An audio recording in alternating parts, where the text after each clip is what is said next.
That was what we were shouting in the late 1960s in my college years. The pill became available and we had a license for freedom. We were free from the old morals of abstinence before marriage. But a funny thing, I never felt free and I never felt cherished.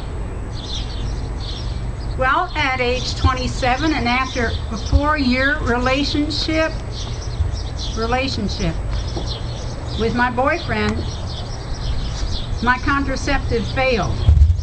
At that time, I was ready to have the child. I was ready for marriage, but my boyfriend wasn't. Being unwilling to push him, I thwarted mothering instincts and had an abortion. This was our sensible choice. But this turned out to be the worst choice that I ever made in my life. And I couldn't fix that choice.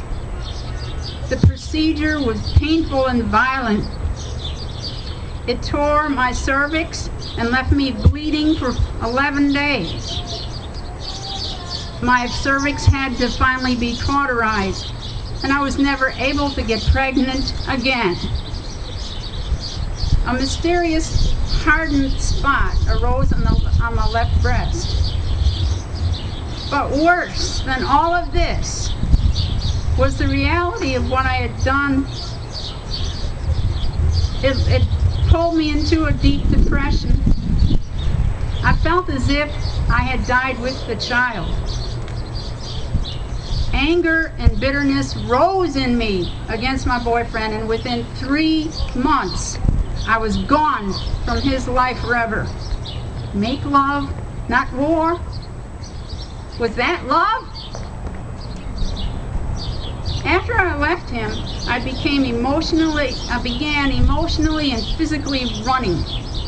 I became very promiscuous, feeling no self-worth for me at all.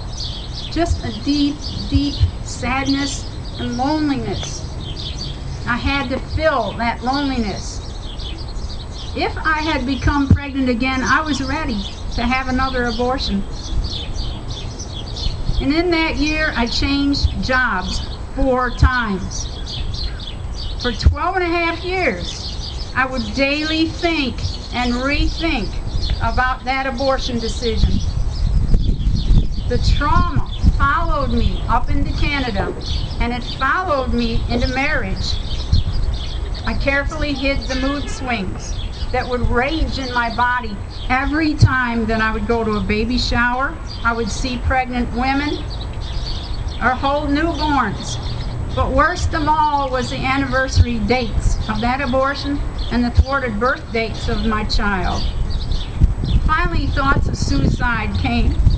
Make love, not war? Was that what it was? Then finally at age 40, I had a partial mastectomy of my left breast. Remember that hardened spot? It turned out to be a blocked milk duct, which was a precancerous condition and had to be removed. I cried out to the Lord. This was the lowest time of my life. And I cried out. And I cried out for him to let me die. But instead, I rethought about that decision one more time. And I realized there weren't any excuses for that abortion. I realized I had killed a special gift that was given to me. I cried out to the Lord for forgiveness, and the peace came that passes all understanding. It came. And from that point on, I went on to abortion recovery programs, and through my own Bible study, I became healed. Well then, when I was 45 years old, there was another woman who was pregnant with a child. She was poor and already had 7 children. And her family went in and out of foster care. The child was born at 6.5 months. She was delivered breech and not breathing. The obstetrician quotes abortionist, he did more abortions than he did delivering babies, told her mom that she was brain dead and she wouldn't be able to learn. Her mom threatened the doctor, and then he ran and got another doctor to help. And after that, she was taken to the Children's Hospital Trauma Birth Ward in New Orleans to recover. At 16 months, the family went back into foster care, and this little girl became our child, our foster child. My husband and I became parents for the very first time after 16 years of marriage, and I was 46 years old. Well, 7 years and 11 months later, we were able to finally adopt her.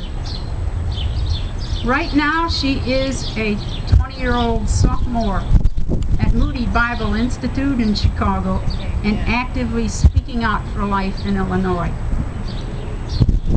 Make love, not war. Is that what we were doing in the 60s?